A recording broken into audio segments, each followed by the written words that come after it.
Alam nyo, ito si Maharlika, ako matagal na ako nagtitimpi. Alam nyo, sinasabi niya, paano ko pa, di ba inisyuhan ko siya na nag-a-apply to sa gobyerno?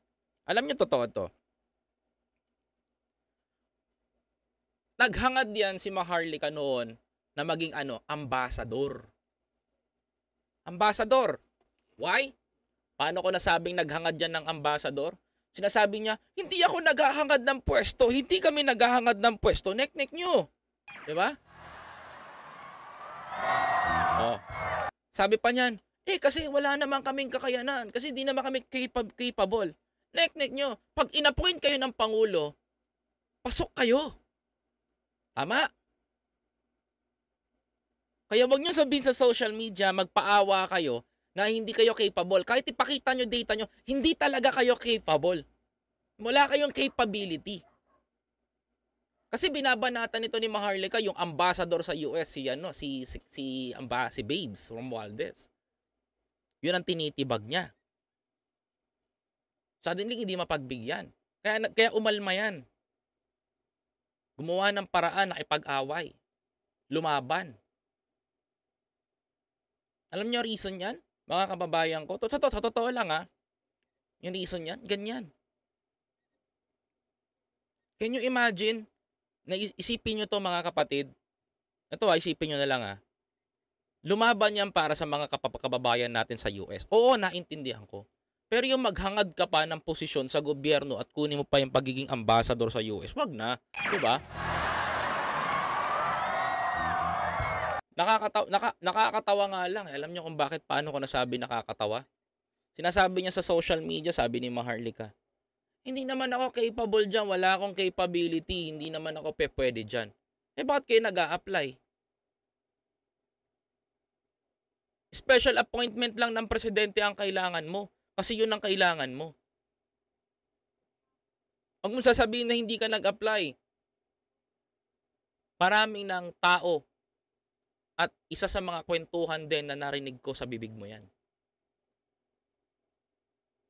Kaya kayo naghihigante, kaya kayo naghihimutok ng ganyan. Ako pinopoint kita dito, Maharlika. Bata mo kasi yan. Tuta mo kasi yan di ba? Sino ba mga tuta nito? Si Maui, si Gagon Lipunan. Sino pa? Iba't ibang influencer. Sino pa? Napakaraming tao nitong tao na to. Lumalaban ngayon sa gobyerno. Napakarami nila. Imagine ninyo, yung content ng isa, babato dun sa isa. Ba? Babato dun, galalaganap. Ngayon, yung mga dating namin kasama, mga kapatid, tropa na rin ni Maharlika. Mami na rin ang tawag sa kanya. Meron pa ako nakilalang isang vlogger. Wala na dito sa probinsya. Kung ginagawa, akala nyo BBM ang kinokontent, binabanatan si Lenny. Akala nyo tuwan-tuwa kayo, pero pro Maharlika, di ba? Atapang tao, nang-aaway. Ang ending, meron ako nakilala din isa, pinagkatiwalaan ko. Di ba? Ako na-disappoint ako because bumaliktad siya. Nag-Maharlika, for the mommy Maharlika pa daw, sabi niya. Marami daw connection yun. Okay, sige. Ako, sinabi ko kay Pebbles Kunanan noon. Sabi ko, hindi kita papatulan. Sinabi ko. Hindi ko siya papatulan sa pangungutya niya sa Pangulo. Pero, pag nangutya ka na ng taong wala ng laban sa'yo, below the belt na yan. Babanatan na kita pag ganun ka, di ba? Noon, si Maharlika, kinabibiliban ko yan, magaling Kasi binabanata si Trillanes Pero pag nakilala mo pala yung pagkatao ng tao na yan, ay antindi pala Di ba? Kita mo, kahit ako, si Jarrett, kahit ako at si Coach Jarrett, binanata niya na ganun. Partida, di pa kami close. Mas close pa sila ni Coach noon. Pero tignan nyo nangyayari ngayon. Di ba? Ako minsan lang magsasalita. Pangahawakan ko to. Yang si Maharlika, nag-apply bilang ambassador yan sa US. Huwag niyang sasabihin na wala siyang capability. Hindi siya qualified. Kahit hindi ka qualified, kahit hindi ka pasok doon sa taan na yun, kung i-appoint ka, special appointment ng Pangulo ang gagawin sa'yo, pasok ka. Diba? Tapos sasabihin ng mga magagaling dito, ay ganito, si Maharlika ganyan, paawa. Nadadala naman kayo, di ba? Sige nga, tignan nyo. Kayo, tanongin ko, yung mga nasa ibang bansa, tanongin ko kayo, dapat bang sundan yung mga ganyang ginagawa nila? Mga kababayan ko? Dapat bang sundan yung mga ginagawa nila? Dapat ba hangaan yung mga ginagawa ng mga yan? Mga kababayan ko? Tanungin ko nga kayo, dapat ba? Mga kapatid? Dapat ba? Dapat ba? Tatanungin ko nga kayo eh. Kung reliable ba tong mga to? Kung sa bata ni Maharlika may mga ganito?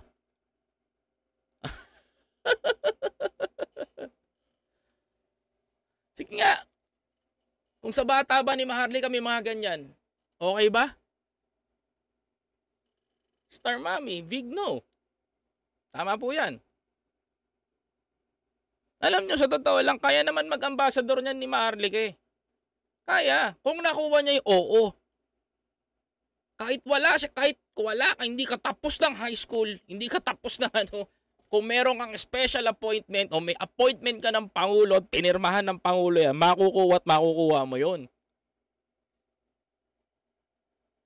Pero di naman siya capable, wala naman siyang key, hindi naman siya para dun. Kaya hindi siya papara talaga dun.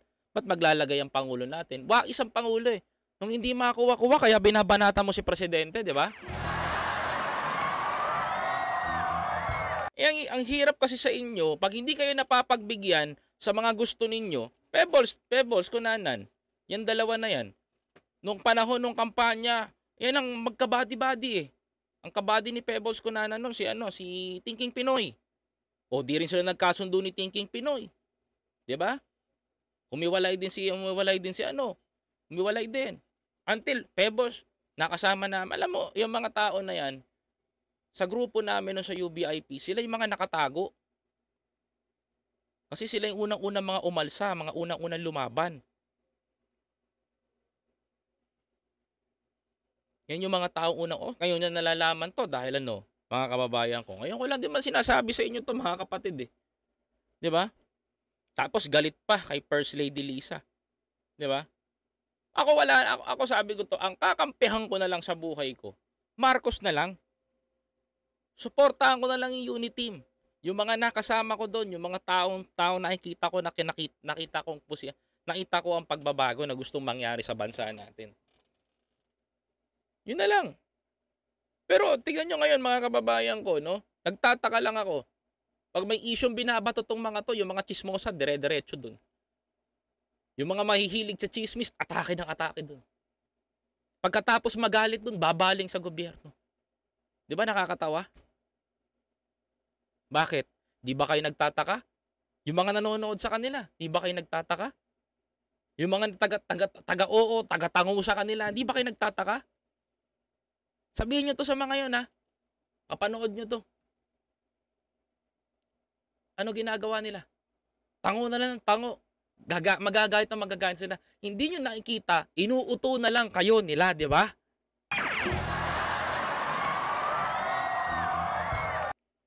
I'm just waiting for the perfect timing. Walang naihain si Pebbles sa akin na pangit. Pero, bakit ko ginawa sa kanya to? It's because mali yung ginawa niya. Mali yun. Mali yun. Mga kapatid, that's very unethical. Diba? Idol, gandang gabi. Gandang gabi po sa inyo, Henry Nunez. Sana hindi ganyan. Naniniwala ako sa iyo, Sir Koy. Kaya ganun na lang ang galit sa mag-asawa kay PBBM kay Ethel Lisa, di na lang siya na-appoint lang na-appoint nagrebelde ba sa gobyerno. Blank talaga ang Maharlika. Alam nyo, pangalan si Ma'am Yolanda, nagsabi na nga sa akin yan, tagaloob na nga mismo eh. 'Di ba? Tagaloob na mismo nagsabi sa akin yan. Ayoko na lang mandikdik ng tao, pero syempre ako, poprotektahan ko rin yung tao nagsasabi sa akin, ba't ko ilalaglag? 'Di ba? Matagal ako nananahimik sa mga yan. Matagal akong hindi nagsasalita. Pero, nagsalita lang ako ngayon because of Secretary Toots. It's very unfair kung gaganunin na lang ng gaganunin ng mga bata nito ni Maharlika eh. Sana dumating din yung puntong maramdaman nyo rin yan. Sana dumating din yung punto na ganyan din ang gawin nyo. Ako iniisip ko lang eh, okay lang kung hindi nagtrabaho, hindi nagperform si Secretary Toots eh. But Secretary Toots nagpe-perform ng trabaho eh. Gumaganap ng trabaho eh. Doon nga ako natuwa eh. Alam mo sa amin mga content creator, mahalaga sa amin ng mga kababayan natin OFW. Why? Kasi bakit? Kami nagiging stress reliever ninyo. Kami ang nagiging tagapaghatid ng balita nyo dyan. Kami ang nagiging tulay ninyo kung ano nangyayari sa Pilipinas. Tapos magkakaroon pa kayo, makakarinig pa kayo ng ganyan. Sa hanay namin, hindi namin sisitahin. Push, dito sa amin hindi. That's below the belt.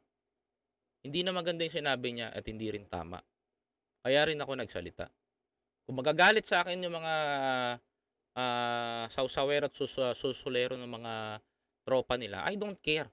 Kahit magkaharap-harap pa kami sa 2025 o 2028, taas noo pa rin ako haharap sa kanila.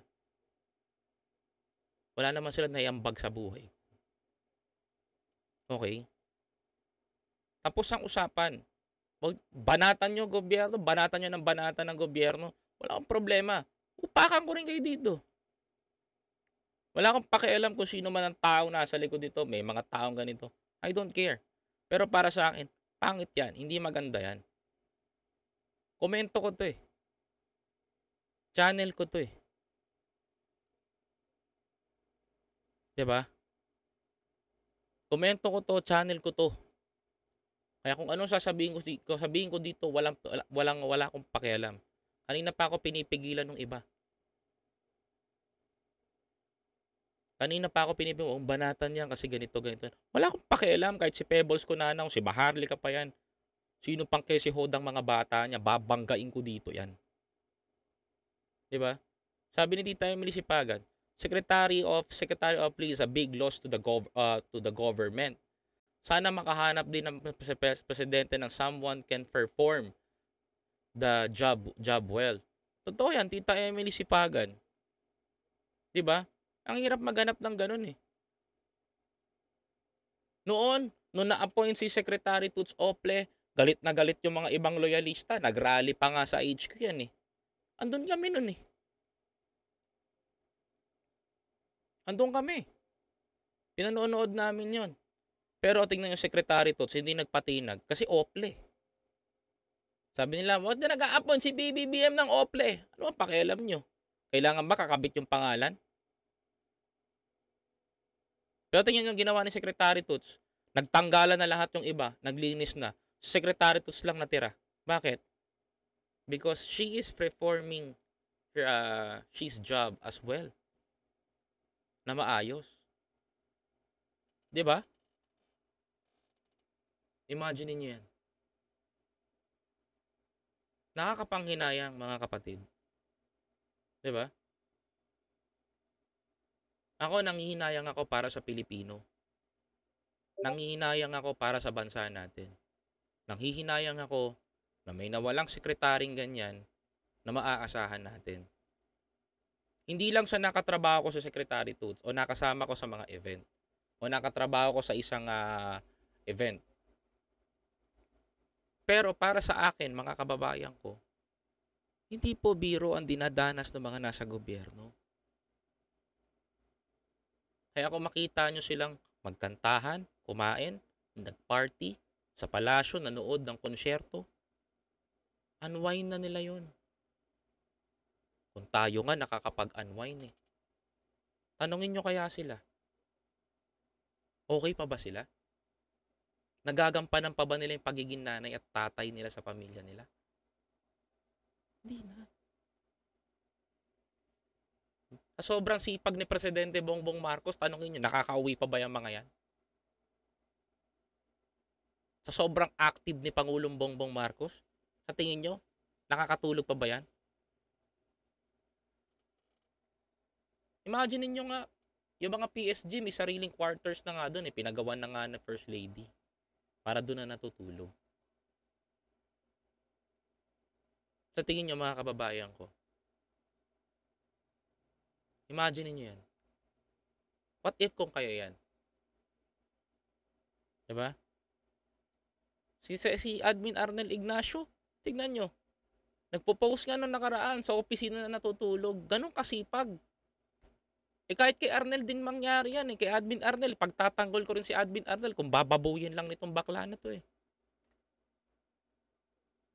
Diba? Kung bababuyin niya lang naman din pala, wala lang problema sa akin. Mga kababayan ko. Pagtatanggol ko rin yung tao.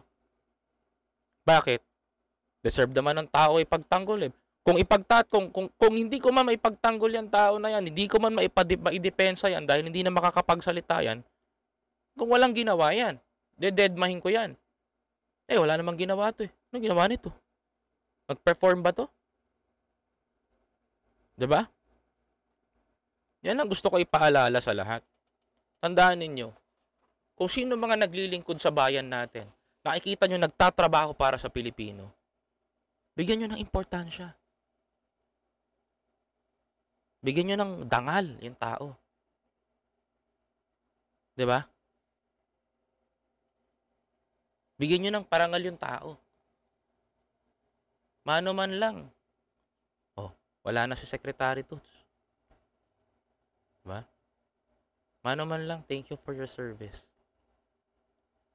Maraming salamat sa pag-aalaga mo. Nakatuwang ka ng ating gobyerno sa pagpapatuloy sa pag-aruga sa mga OFW. Ganon. Ganon sana tayo. Hindi yung namatay na yung tao, nanalangin mo pa. Grabe, diba? Nakakasama ng loob pag ganon, mga kababayan ko. Kaya para dun sa tao nagsalita niya kay Pebbles, sana hindi mangyari sa pamilya mo. Tapos.